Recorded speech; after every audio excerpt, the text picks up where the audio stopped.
So, ladies and gentlemen, sometimes you get things right and other times you get things wrong. And yesterday was one of those days during the Mysterio video that I got some things wrong. So I wanted to make amends for that. I doubled down on my build for Mysterio and I'm going to double down on a clear today with him. And I've been practicing quite a bit to try to get this right for you guys. Now, the first thing I want to clear up, of course, is what I made a mistake on, and we'll get to the Spidey's secret surprise in just a bit. But first, the two things that I said that were incorrect. The first thing is that you can't cancel his fifth skill. So I'm dumb, and I obviously couldn't see that the counter was resetting back down to 0. I honestly don't know how I missed that, but I did. And so that's my fault. That's my bad. It really did seem like I was getting more damage when I wasn't canceling his fifth skill, but I guess that was some sort of confirmation bias based on how I thought the skill worked. And you know, Mysterio is such a tricky character. I keep getting frozen by these pillars. Mysterio is such a tricky character. I really thought after I initially had that idea in my head, like maybe I can't cancel the fifth skill, I started thinking, well, maybe Netmarble did that on purpose as sort of like an homage to his illusions. So that's the first thing I want to clear up. You can definitely cancel his fifth skill, and you should cancel his fifth skill right after the globe turns into something more of the worldly variety. The second thing I want to clear up is something that I said very briefly, and I honestly just wasn't paying attention. This was an honest mistake, but a mistake nonetheless. During the talk about his skills, I said that his fifth skill has accumulation based on the damage that he deals. No, it's based on the damage that he receives. And so that has influenced my build for Mysterio a little bit, and we'll go over the build a little bit more at the end if you guys like what you see right now. And if you want to know more about how I changed the build, I have a top 1000 Mysterio, by the way. Not trying to brag, but I do. Additionally, I have a couple of pieces of information. One of them is my own. I actually can't cancel right now because I don't know where Ebony is. I was trying to press the fourth skill, but it wasn't working. I have a piece of information that was given to me by someone in the comment section on the video earlier today, so shout out to you. And it was regarding a rotation for Mysterio to use 3 first and cancel into 5. Now, generally, I don't like using the third skill because of the clones and it gives Ebony a target, but it does give me the immunity that will protect me during the little gap in his iframe between 5 and, or between whatever, the beginning of 5 and the end of 5. The second thing you'll notice is that I'm not getting guard broken anymore. I switched his obelisk. I switched him over to a CTP of destruction. I wasn't going to try my luck rolling for something with mind damage and GBI and a proc, so we're going with destruction so that I can not only get that damage, but I can not have to worry about getting guard broken and getting interrupted and stuff like that. The second thing that I've noticed from playing him is that I actually have a lot of success winding up his fifth skill and then getting the proc to land. Well, it didn't work there, but basically getting the proc to land after he's done the first part of the skill. So basically not triggering his proc until he has already made the giant green ball in the sky. And I think the reason for that is there's just more damage there, but for some reason I think that there are 2 separate attacks. So that was an example of the proc landing on the larger ball. Now, I don't think you're going to notice this as much if you have a CTP of energy on Mysterio, because you're going to get those extra hits from chain hit damage, but I have noticed some very large damage spikes when my proc is delayed. So when it doesn't proc on that initial burst, but it procs on this secondary burst of the globe, I find that is when I have, and this might be a perfect example. No, not really. It procced a little bit too late. But for those of you that understand what I'm saying, and hopefully everybody does, because that's my job, you'll maybe test this out, maybe try to delay his damage proc. That was a slightly better example. And maybe you'll be able to capitalize on that as well. Maybe that would also mean that he could really profit from a CTP of Rage. Now, because of the accumulation based on the damage he takes, I decided to bump up his dodge as well. So if you're noticing that he's dodging a lot, that's intentional. That's by design. But in addition to that, I've also been practicing delaying one of his procs. So procking once on his second skill so that I can guarantee that I can delay the next proc for his fifth skill. So we're gonna just try to sneak it in here.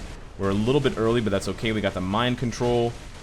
we're gonna try to delay this next proc. So we're just gonna spam a bunch of skills, and we're gonna proc on 2.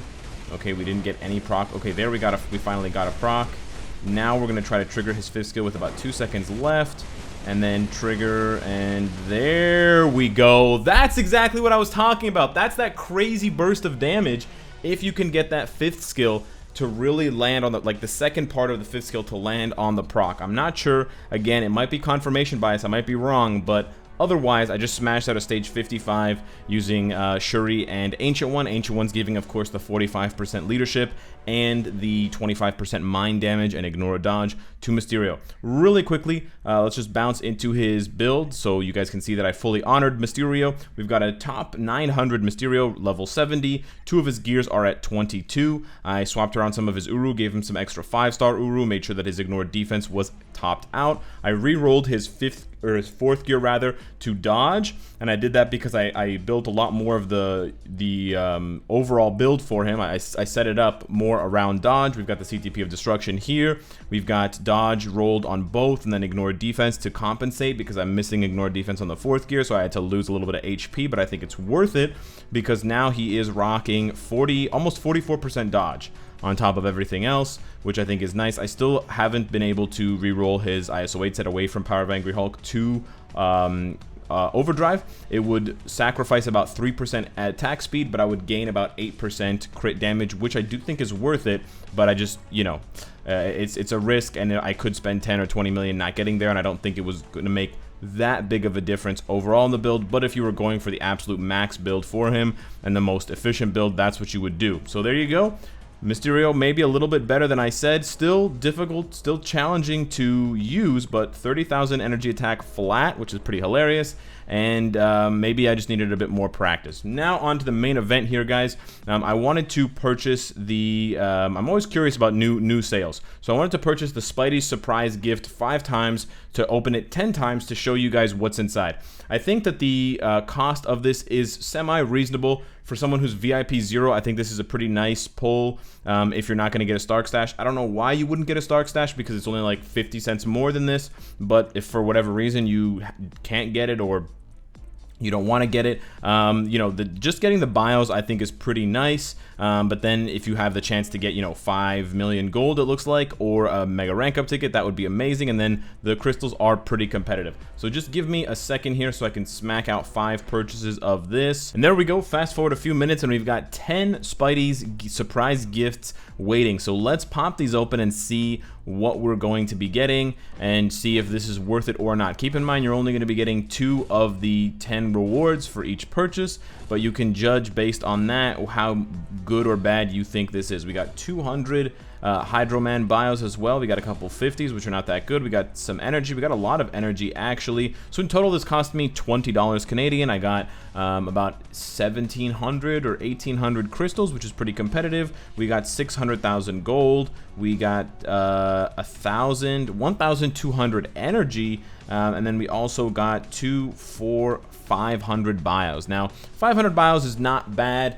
It's like taking a character from level 60 to 64 roughly, or a little bit less than that, which is not fantastic. But overall, I think this is pretty cool. It's nice to see them experiment with different low-cost rewards and low-cost sort of items in the shop. And especially ones where, you know, if you just need a few more bios to upgrade a character, the Stark Stash isn't really going to help you out in that case. Now, of course, this is nowhere near the value of a Stark Stash overall, because 330 crystals versus 2,000 crystals, 2,400 is a joke, but that is over 30 days, so you do have to take that into account. But I just think this is kind of a fun little thing. It's thematic. It fits with the movie, and yeah, it got me to spend 20 bucks. So I guess they succeeded in their marketing, and it's not bad. I mean, I can convert that 1,200 energy. It's hard to gauge how much energy that is and what that's going to get me, but I can convert that into a ton of GBR runs. I can convert that into a ton of new Uru. I can convert that into a ton of comic cards and UUK for uniforms. So I think it's not bad.